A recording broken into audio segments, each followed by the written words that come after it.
नमस्कार, हमारी खास पेशकश महाशिवरात्रि पर महासंयोग में आपका बहुत बहुत स्वागत है। मैं हूं आपके साथ मनुराज सक्सेना। भगवान शिव और माता पार्वती की पूजा आराधना का सबसे बड़ा पर्व महाशिवरात्रि हर वर्ष फाल्गुन माह के कृष्ण पक्ष की चतुर्थी तिथि को मनाया जाता है। सभी शिव भक्तों को हर साल महाशिवरात्रि के पर्व का बेसब्री से इंतजार रहता है। धार्मिक मान्यताओं के मुताबिक इस दिन शिवलिंग पर जलाभिषेक करते हुए विधि विधान के साथ भगवान शिव की पूजा आराधना करना, मंत्रोच्चारण और अनुष्ठान किया जाता है। इस दिन ऐसा करने से भक्तों की सभी मनोकामनाओं को भोले भंडारी जरूर पूरा करते हैं। वैदिक पंचांग के मुताबिक इस साल फाल्गुन माह के कृष्ण पक्ष की चतुर्थी तिथि 26 फरवरी को सुबह 11:08 पर शुरू होगी, जिसका समापन 27 फरवरी को सुबह 8:54 पर होगा। धार्मिक मान्यताओं के मुताबिक महाशिवरात्रि पर रात्रि के चारों पहर में भगवान शिव की पूजा आराधना करने से विशेष फलों की प्राप्ति होती है। महाशिवरात्रि पर कौन से शुभ संयोग बन रहे हैं और कैसे करें पूजा, क्या करें क्या ना करें, तमाम सवालों का जवाब देने के लिए हमारे साथ स्टूडियो में मौजूद हैं ज्योतिषाचार्य डॉक्टर पूजा भाटिया और डॉक्टर नितिशा मल्होत्रा। आप दोनों का बहुत बहुत स्वागत है। सबसे पहले डॉक्टर नितिशा मल्होत्रा, आपसे मेरा सवाल है, चूंकि अब 26 फरवरी को क्या बनाया जाए, महाशिवरात्रि या फिर 27 फरवरी को, ये कंफ्यूजन हमारे दर्शकों के लिए दूर कर दीजिए। जी बिल्कुल, तो लोगों के मन में बहुत कंफ्यूजन है कि 26 फरवरी को है महाशिवरात्रि या फिर 27 को, क्योंकि हमारा जो वैदिक हिंदू पंचांग है वो सूर्य उदय की तिथि को लेता है और 26 फरवरी को 11:08 से चतुर्दशी तिथि शुरू हो रही है। इसलिए क्योंकि शिवरात्रि रात्रि के पहर का फेस्टिवल है, ये रात को मनाया जाता है और हमारे हिंदू धर्मों में सिर्फ 4 ऐसे त्यौहार हैं जो मुख्य त्यौहार हैं जो रात्रि के समय मनाए जाते हैं, जिसमें से महाशिवरात्रि रात्रि का समय का त्यौहार है, जिसे निश्चित काल की पूजा का विशेष महत्व बताया गया है। 4 पहर की पूजा का विशेष महत्व बताया गया है, जो हमें 26 फरवरी की शाम को मिल रहा है। निश्चित काल भी और 4 पहर भी, इसलिए शिवरात्रि का त्यौहार 26 फरवरी को मनाया जाएगा। जी पूजा भाटिया जी, हर हर महादेव। हर हर और आपको भी बहुत बहुत शुभकामनाएं, दर्शकों को भी बहुत बहुत शुभकामनाएं महाशिवरात्रि की। ये अब तिथि तो तय हो गई कि 26 फरवरी को ही होने वाला है महाशिवरात्रि का त्योहार। तो ऐसे में सबसे पहले ये बता दीजिए कि पूजा की मुहूर्त क्या है। देखिए, पूजा के मुहूर्त की यदि हम बात करते हैं तो पूजा के विशेष मुहूर्त निकल कर आए हैं। अगर हम शिवरात्रि में निश्चित काल की पूजा का विशेष महत्व होता है, 50 मिनट का मुहूर्त निकल कर आ रहा है, जो रात्रि को यानी कि 26 फरवरी की रात को और जो 27 की सुबह हो गई 12:09 से लेकर 12:59 का ये 50 मिनट का निश्चित काल का मुहूर्त है। उसके अलावा जो निश्चित काल के 4 प्रहर की पूजा होगी, उसकी यदि हम बात करते हैं तो वो 4 प्रहर की पूजा, प्रथम प्रहर की पूजा शुरू होगी शाम को 6:29 से लेकर शाम के 9:35 तक। दूसरे प्रहर की पूजा शुरू होगी 9:35 से लेकर रात्रि के 12:09 तक और तीसरे प्रहर की पूजा शुरू होगी रात के 12:09 से लेकर 3:45 तक और चौथे प्रहर की पूजा शुरू होगी 3:45 से लेकर सुबह के 6 बजे तक का मुहूर्त है इसमें। जी, शुभ मुहूर्त तो आपको पता लग गया। अब जाहिर तौर पर सवाल है कि विधि विधान कैसे हो, नियम, चूंकि हर त्योहार के पूजा करने के अपने होते हैं। तो नितिका जी, यहाँ पर ये बताइए कि किस तरीके से अब पूजा हमें करनी है, क्या वो नियम है, क्या वो विधि विधान है। जी, महाशिवरात्रि के जो व्रत नियम, पूजा नियम है, वो बहुत महत्वपूर्ण है, क्योंकि ये जो मिलन है वो शिव और शक्ति का है। कहा जाता है वेदों के अनुसार, पुराणों के अनुसार, कि शिव और शक्ति का मिलन हुआ है और साथ ही साथ जो शिव है निरंकार रूप है, उन्होंने साकार रूप में शिवलिंग के ज्योतिर्लिंग के रूप में पृथ्वी पर अपना अवतरण भी लिया है। इसलिए इस दिन की पूजा का विशेष महत्व है। कहा जाता है कि 100 अश्वमेघ यज्ञ का जो फल प्राप्त होता है वो एक शिवरात्रि की जो पूजन का विधि से जो हम पूजा करते हैं, उसमें वो फल हमें एक ही रात में मिल सकता है। इसलिए आज के दिन ब्रह्म मुहूर्त में उठे और आज के दिन ब्रह्म मुहूर्त से अगले दिन ब्रह्म मुहूर्त तक का आपका ये व्रत और पूजा विधि रहती है। तो 26 को ब्रह्म मुहूर्त में उठे, स्नान इत्यादि ज़रूर करें और स्वच्छ वस्त्र पहने। उसके बाद पंचामृत से जलाभिषेक, गंगा जी का जो गंगा जल है उससे अभिषेक, दुग्धाभिषेक, और दूध की अगर हम बात करें तो कच्चा दूध, वो भी गाय से दुआ हुआ कच्चा दूध होना चाहिए, तब हमें दुग्धाभिषेक का विशेष महत्व प्राप्त होता है, विशेष प्रभाव हमारे जीवन में जुड़ जाता है, जिससे हमारे जीवन में सभी कष्ट समाप्त होते हैं।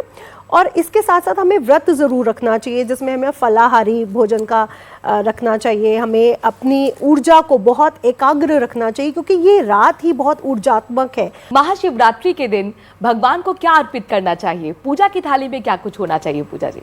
देखिए, महाशिवरात्रि जो शिव की महारात्रि है, इसमें सबसे पहले तो मैं ये बोलूँगी कि शिव देव जो है, हमारे महादेव हैं, उनको बेलपत्र बहुत प्रिय है। अगर आप एक श्रद्धा से एक बेलपत्र भी उन पर चढ़ा देंगे ना, तो वो उसी में ही प्रसन्न हो जाएंगे।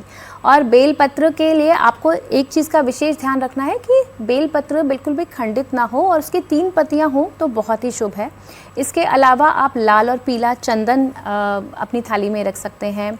आप माता पार्वती के लिए श्रृंगार का सामान रख सकते हैं, उनको लाल चुनरी अर्पित कर सकते हैं। जो अविवाहित कन्याएं होती हैं, वो माता को यदि सुहाग का सामान और लाल चुनरी अर्पित करती हैं तो कहते हैं कि उनकी विवाह के योग जल्दी खुल जाते हैं।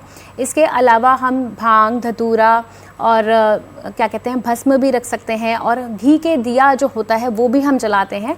तो थाली में ये सब रख कर और साथ में हम जो फल और मिठाई जो हम भगवान शिव को अर्पित करते हैं वो भी हम थाली में सजा सकते हैं। इस बात का हमें विशेष ध्यान रखना है कि भगवान शिव जी को हम जो है खट्टे फल बिल्कुल भी नहीं चढ़ाते हैं। खट्टे फल चढ़ाना जो होता है निषेध माना जाता है। इसके अलावा हम जो भी मौसमी फल फ्रूट है वो हम चढ़ा सकते हैं। पीले फूल हम चढ़ा सकते हैं जो बहुत शुभ माने जाते हैं। जी, महाशिवरात्रि पर इस बार कौन से सहयोग बन रहे हैं?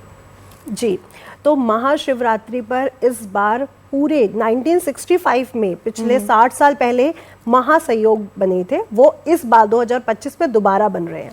सबसे पहले शनि महाराज अपनी मूल त्रिकोण राशि कुंभ राशि में विराजमान है। यहीं पर त्रिग्रही राजयोग की स्थापना भी हो रही है।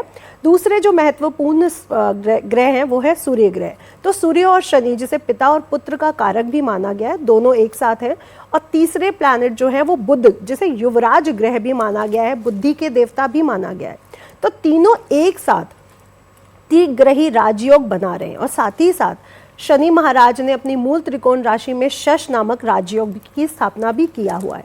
आज के दिन परिधि योग, शिववास, शिव योग और सर्वार्थ सिद्ध योग होने के कारण आज का दिन बहुत महत्वपूर्ण हो जाता है। और अगर हम पंचांग को देखते हैं तो 60 साल के बाद श्रवण नक्षत्र और उसके उपरांत घनिष्ठा नक्षत्र, क्योंकि श्रवण नक्षत्र अपने आप में पुण्य नक्षत्र माना गया है, और शुक्र महाराज अपनी उच्च राशि में मालव्य योग की स्थापना करके बैठे हुए हैं, और चंद्र महाराज आज के दिन मकर राशि में गोचर कर रहे हैं। तो ये जो ग्रह नक्षत्रीय योग बन रहा है, ये पूरे 60 साल के बाद बन रहा है। यानी आज, अब से पहले ये 1965 में बना था। तो इस बार महाशिवरात्रि पर महासयोग की स्थापना हो रही है, जो कि 60 साल के बाद हो रही है। और ये जो स्थितियां होती हैं ये एक काल के बाद बनती हैं। तो जो ग्रहों की, नक्षत्रों का जो गोचर है, जो ग्रहों का गोचर है, ये एक काल के बाद दोबारा बन रही है, जो बहुत शुभ सहयोग है और हमारे जीवन पर, मानव जीवन पर बहुत बड़ा प्रभाव भी डालेगा। और जाहिर तौर पर पूजा जी इसका पॉजिटिव प्रभाव आए, क्योंकि महाशिवरात्रि शिव भक्तों के लिए बहुत खास दिन, और जिस तरीके से 60 साल बाद शुभ सहयोग बन रहे हैं तो हर कोई चाहेगा कि हमारे लिए शुभ हो। तो ऐसे में जिनकी नौकरी नहीं लग रही है या जो करियर में प्रमोशन चाहते हैं, बिजनेस में चाहते हैं कि फले फूले उनका बिजनेस, उनके लिए क्या उपाय आज के दिन के लिए आप बताएंगे? देखिए, भोलेनाथ तो ओम नमः शिवाय के जाप से ही मान जाते हैं। एक बेलपत्र यदि आप उन पे श्रद्धा से चढ़ा देंगे और एक लोटा जल भी अगर आप चढ़ा देंगे तो आपकी ज़िंदगी के सारे कष्ट दूर हो जाएंगे। जो लोग नौकरी पाना चाह रहे हैं या जो लोग कर्ज में डूबे हुए हैं, अगर शिवलिंग पे गन्ने के रस से अभिषेक करते हैं तो कहा जाता है कि इससे उनकी ज़िंदगी के सारे कष्ट जो हैं दूर हो जाते हैं। साथ ही कुछ लोग जो मोक्ष प्राप्ति चाहते हैं, मोक्ष प्राप्ति के लिए किसी भी तीर्थ स्थल का गंगा जल अगर आप उससे जलाभिषेक करते हैं तो कहा जाता है कि शिव जी जो है सीधा मोक्ष को आपको प्रदान करते हैं। उसके अलावा अगर आप चाहते हैं कि आपकी सभी इच्छाएं पूरी हो, आपकी ज़िंदगी में कोई भी रुकावट है वो दूर हो, तो आप जो है पंचामृत से भी शिवलिंग का अभिषेक कर सकते हैं। अगर राहु केतु की दशाएं चल रही हैं या आपकी ज़िंदगी में साढ़े साथी की वजह से रुकावटें आ रही हैं या आपकी धन वृद्धि नहीं हो रही है, व्यापार में दिक्कतें आ रही हैं, तो आप शिवलिंग में थोड़े से काले तिल डाल के भी शिवलिंग का अभिषेक कर सकते हैं। पीली सरसों यदि आप डालते हैं तो कहते हैं कि इससे धन धान्य की प्राप्ति होती है। और शिवलिंग पे आप बेल या बेलपत्र जब चढ़ाते हैं तो आप बेलपत्र चढ़ाते समय इस समय एक चीज़ का विशेष ध्यान रखें कि जो चिकना हिस्सा होता है बेलपत्र का वो आप शिवलिंग पर अर्पित करें और अपनी ये 3 उंगलियां जो होती हैं इन 3 उंगलियों से ही बेलपत्र को ऐसे करके आपको शिवलिंग पर अर्पित करना है। इससे आपकी सभी मनोकामनाएं पूरी होती हैं। सभी मनोकामनाएं होंगी, धन की वर्षा होगी। लेकिन यहाँ पर नीतिशा जी, चूंकि लड़कियां ये चाहती हैं, कन्याएं ये चाहती हैं कि शिव जैसा हमें लाइफ पार्टनर मिले, तो जिनकी शादी नहीं हो रही है वो किस तरीके से पूजा करें शिवरात्रि के दिन? जी, सबसे पहले आपकी कोई भी मनोकामना हो, अगर आप अपनी मनोकामना को पूर्ण करना चाहते हैं तो बिल्व पत्र पर चंदन से अगर आप राम राम सीता राम लिख देते हैं और वो आप शिवलिंग पे चढ़ाते हैं तो आपकी सभी मनोकामनाएं पूर्ण होती है। चाहे वो पैसे की है, चाहे वो शादी की है, चाहे वो संतान की है, चाहे वो प्रमोशन की है या वो व्यवसाय की है। तो बिल्व पत्र जरूर चढ़ाएं और 108 बिल्व पत्र लेके चढ़ाएं। बिल्व पत्र बिल्कुल सही है कि चिकना सरफेस ही चढ़ता है, और दूसरी बात, बिल्व पत्र टूटा कटा फटा नहीं होना चाहिए, इस बात का विशेष ध्यान रखा जाए। और जो हमारी कन्याएं हैं या उनके जो माता पिता हैं वो अपनी बेटियों के लिए एक सहयोग वर ढूंढ रहे हैं, तो अगर आप केसर से शिव जी का अभिषेक कर देते हैं, आप जल लीजिए, उसमें थोड़ा सा शक्कर डालिए, उसमें केसर घोलिए और उस जल से अगर आप अभिषेक करते हैं तो जो कन्याएं हैं उनके लिए उचित वर भी उनको प्राप्त होंगे और उनके माता पिता जो उनके लिए वर ढूंढ रहे हैं उनको भी बहुत अच्छे योग बनेंगे, जिससे उनकी बेटी का एक सुयोग वर से विवाह हो जाएगा।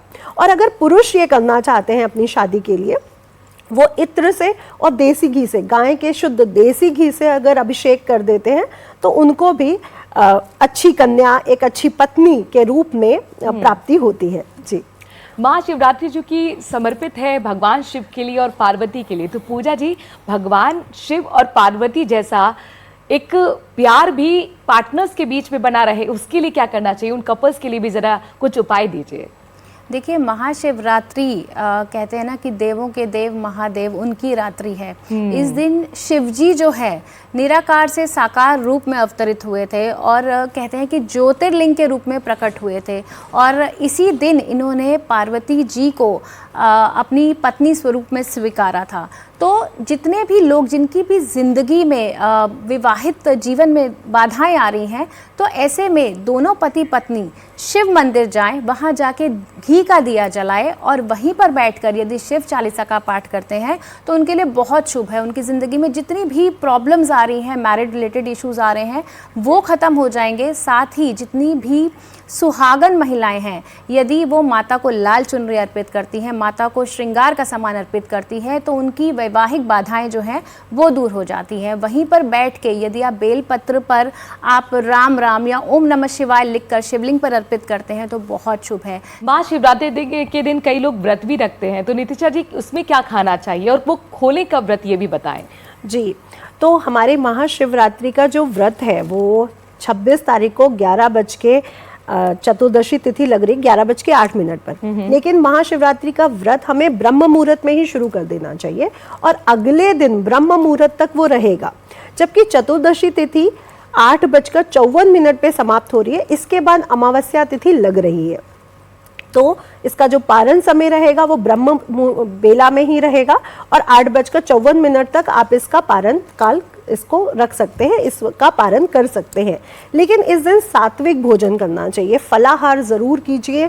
और अगर जो लोग रोगी नहीं हैं, जो लोग बच्चे नहीं हैं, जो लोग वृद्ध हैं, वो लोग ना रख पाए व्रत को तो कोई बात नहीं, लेकिन जो लोग रख सकते हैं और जो लोग नहीं भी रख सकते, इस दिन फलों का रस, फलों को खा लीजिए, फलों को ले लीजिए, तो पूरा शिवरात्रि का जो प्रभाव है, जो फल है, व्रत का जो फल है वो आपको प्राप्त हो जाएगा। तामसिक भोजन से कृपया दूर रहे, क्योंकि आज के दिन तामसिक, क्योंकि ये जो योग होता है ना वो हर तरह की स्थितियों को बढ़ाने वाला होता है। तो अगर आप तामसिक या बुरे कार्य करते हैं या किसी के बारे में बुरा सोचते हैं तो बुराइयां आपके साथ जुड़ जाती हैं। आज के दिन को पूरी तरह फलाहारी रखें, शुद्ध रखें और सात्विक रहे, ताकि हमारे साथ वो सात्विक ऊर्जा, आध्यात्मिक ऊर्जा हमारे साथ जुड़ सके। तो आज के दिन बिल्कुल तामसिक भोजन ना करें। और एक बात का विशेष ध्यान रखें कि जब हम ग्रहों की बात करते हैं, जब हम प्रभु की बात करते हैं, तो जो भी हमारे से नीचे के लोग हैं, हमारे घर में मेट्स हैं, कुलीग्स हैं, या फिर हमारे जो पूर्वज हैं, हमारे जो घर के बड़े बुजुर्ग हैं, उनकी सेवा जरूर करें, उनको दान इत्यादि जरूर करें, जिससे हमारे 9 के 9 प्लैनेट्स, क्योंकि शिव जो रात्रि है, शिव की जो पूजा हो रही है, वो 9 के 9 ग्रहों को बैलेंस कर देती है। तो आज के दिन दान इत्यादि जरूर करें, अपने बुजुर्गों की सेवा जरूर करें। और ये आपने सही कहा कि हिंदू धर्म में भी सेवा भाव का बहुत महत्व है और आत्मा को अपना साफ रखना है, नेगेटिव वाइब्स अपने पास नहीं लानी है। पूजा जी, हमें क्या करना है और क्या नहीं करना है, ये भी जरा दर्शकों को बताइए।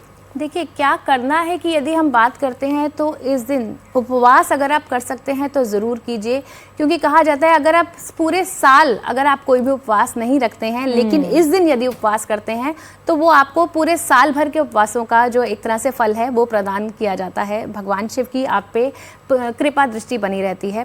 इसके साथ ही सारा दिन आप ध्यान कीजिए, शिव जी के मंत्रों का उच्चारण कीजिए। अगर आपको कोई स्पेसिफिक मंत्र नहीं आता है तो नमः शिवाय का मंत्र का जाप कीजिए, ओम नमः शिवाय के मंत्र का जाप कीजिए। जो कन्याएं हैं वो ओम गौरी शंकराय नमः के मंत्र का जाप कर सकती हैं।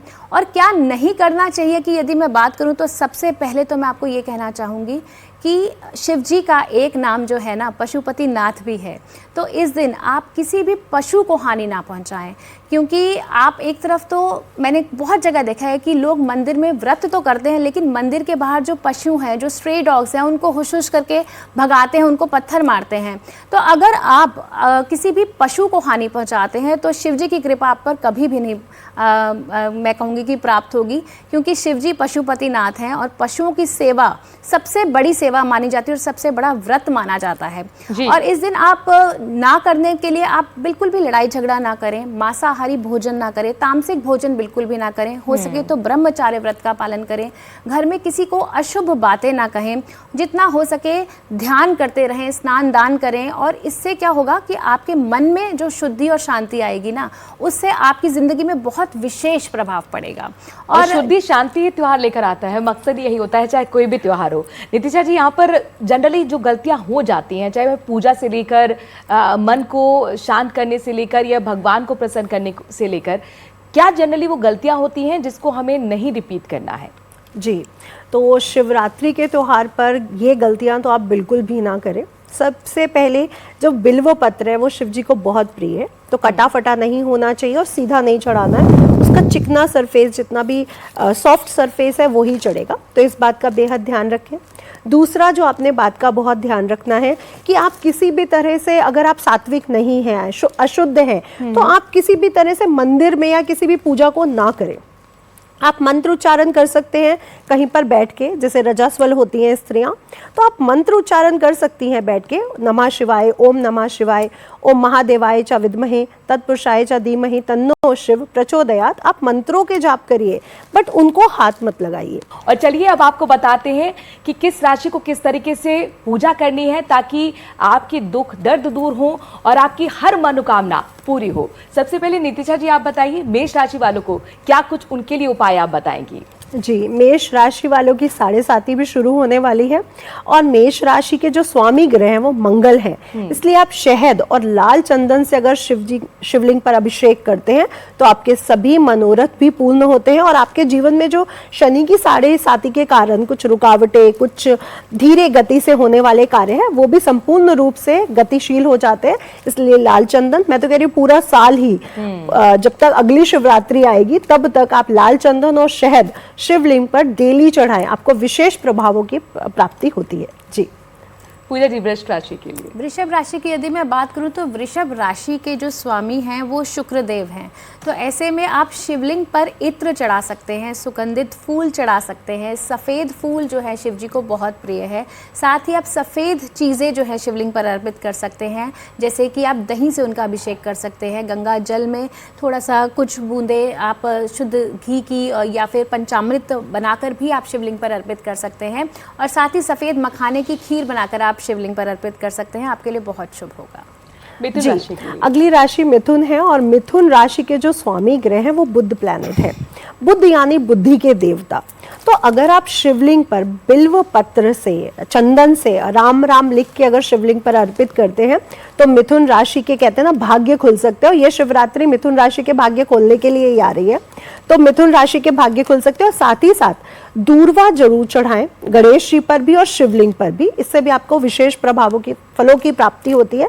और कई लोग सोचते हैं कि जो तुलसी है वो बुध ग्रह से जुड़ी हुई है। जी हाँ, तुलसी बुध ग्रह से जुड़ी है, लेकिन तुलसी शिवलिंग पे नहीं चढ़ाई जाती, तो इस बात का बेहद ध्यान रखें कि तुलसी शिवलिंग पर नहीं चढ़ानी है। कर्क राशि वालों के लिए क्या करना है? कर्क राशि के स्वामी चंद्रमा है, और चंद्रमा देखिए शिवलिंग ने अपनी ही जटाओं पर उन्हें रखा हुआ है, तो बहुत शुभ है यदि कर्क राशि वाले शिवलिंग पर दूध से अभिषेक करें, उनके आगे देसी घी का दिया जलाएं, और साथ ही मखाने की खीर, चावल की खीर, और उन पर यदि सफ़ेद अक्षत अर्पित करते हैं कर्क राशि वाले तो बहुत शुभ है। अक्षत के बारे में मैं यहाँ कहना चाहती हूँ कि आप जो है खड़ा चावल ही शिवलिंग पर अर्पित करें। अक्षत जो है कभी भी टूटे हुए नहीं आपको अर्पित करने चाहिए, हमेशा साबुत अक्षत, क्योंकि अक्षत का मतलब ही होता है जिसकी कभी क्षति ना हो। तो इसलिए टूटे फूटे और खंडित चावल आप शिवलिंग पर अर्पित ना करें और साबुत चावल ही अर्पित करें, आपके लिए बहुत शुभ रहेगा। सिंह राशि कैसे भगवान शिव को प्रसन्न करें? जी, तो सिंह राशि के स्वामी सूर्य ग्रह हैं, और इस समय वो पिता पुत्र की युति कुंभ राशि में भी हुई है। इसलिए लाल चंदन से अगर आप अभिषेक करते हैं, पंचामृत से अगर आप अभिषेक करते हैं, तो आपके जीवन में जितना भी संघर्ष है, कष्ट है, क्योंकि सिंह राशि वालों के जीवन में कष्ट आएगा, लेकिन वो सिंह राशि है, वो अपने राजा के समान फिर उभर जाएगी। तो बिल्कुल इससे अभिषेक करें, पंचामृत से अभिषेक करना बिल्कुल ना भूले जिसमें लाल चंदन मिला हो। एक चीज आपको और जरूर बोलना चाहूंगी, अगर आप आदित्य हृदय स्त्रोत का जाप करते हुए शिवलिंग पे अभिषेक करते हैं तो आपके जीवन में जो भी संघर्ष आ रहे हैं, क्योंकि शनि की ढैया भी आपको शुरू होने वाली है, तो वो आपकी समाप्त होगी और आपको अच्छे प्रभाव मिलेंगे बिल्कुल सिंह राशि के लिए। कन्या राशि के लिए क्या करें पूजा?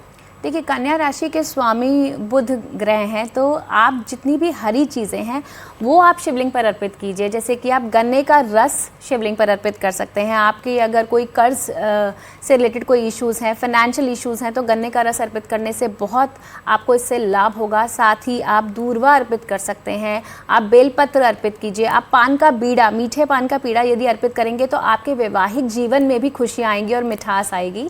तो हरी चीज़ों का आप यदि आप अर्पण करते हैं और जलाभिषेक करते हैं तो बहुत शुभ है। नितिजा जी, तुला वाले राशियों के लिए क्या कुछ बताएंगे आप? जी, तो तुला राशि के जो स्वामी ग्रह हैं वो शुक्र हैं, और तुला राशि अपने आप में बहुत महत्वपूर्ण राशि है, क्योंकि वो हर तरह से बैलेंस बनाना चाहती है, चाहे वो लग्जरी का है, मटेरियल सुखों का है, या वो आध्यात्मिक सुखों का है। तो आपके लिए इत्र से अभिषेक करना, और वैसे भी इत्र से अभिषेक करने से श्री की प्राप्ति होती है। मैं कहती हूँ आपको सभी देवी देवताओं जो भी आपको घर में पूजा कर रहे हैं उनका सभी का अभिषेक इत्र से करना चाहिए। तो तुला राशि वाले इत्र से अभिषेक करें, सफेद फूल जरूर चढ़ाएं शिवलिंग पर, और अपने घर में खीर जरूर बनाएं। जी, खीर में पंचमेवा मखाना जरूर होना चाहिए। थोड़ा सा गुलाब जल डाल देते हैं तो इससे भी श्री जी प्रसन्न हो जाती है।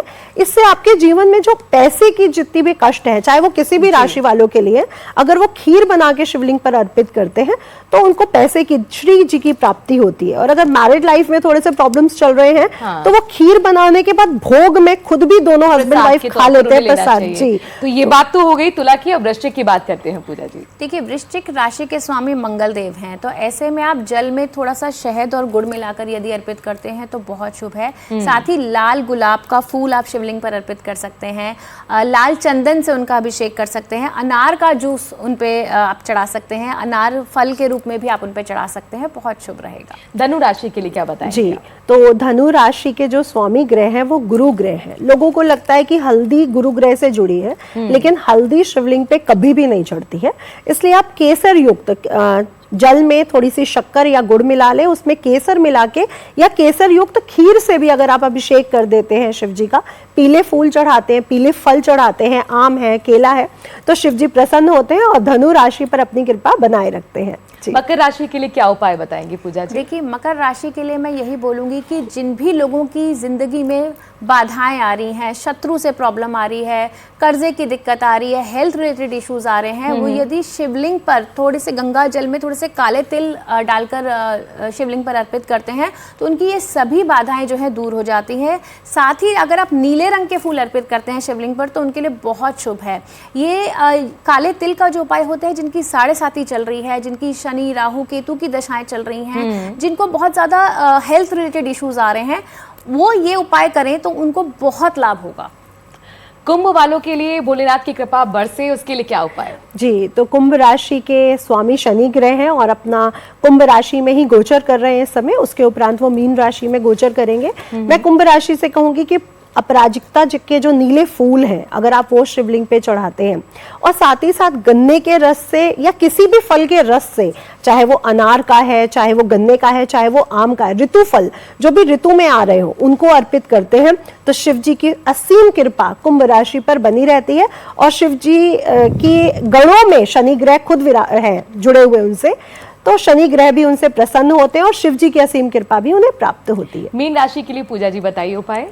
मीन राशि के स्वामी बृहस्पति देव हैं, तो आप जो है पीले चंदन से उनका अभिषेक ज़रूर करें, पीले गेंदे के फूल अर्पित करें, फूलों की माला उनको अर्पित करें। साथ ही दूध में आप थोड़ा सा गुड़ मिलाकर उनको अर्पित करेंगे तो आपके लिए बहुत शुभ होगा। आप पंचामृत से भी शिवलिंग का अभिषेक कर सकते हैं, आपको शिव जी की कृपा प्राप्त होगी।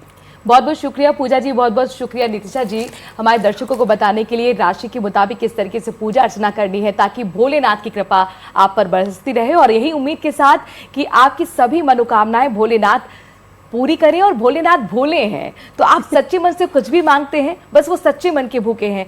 तो आत्मा को साफ रखते हुए, शांत रखते हुए भगवान की आराधना करें और उम्मीद करते हैं कि आपकी सभी मनोकामनाएं पूरी हों। और इसी उम्मीद के साथ हमारे खास पेशकश में आज के लिए इतना ही। नमस्कार।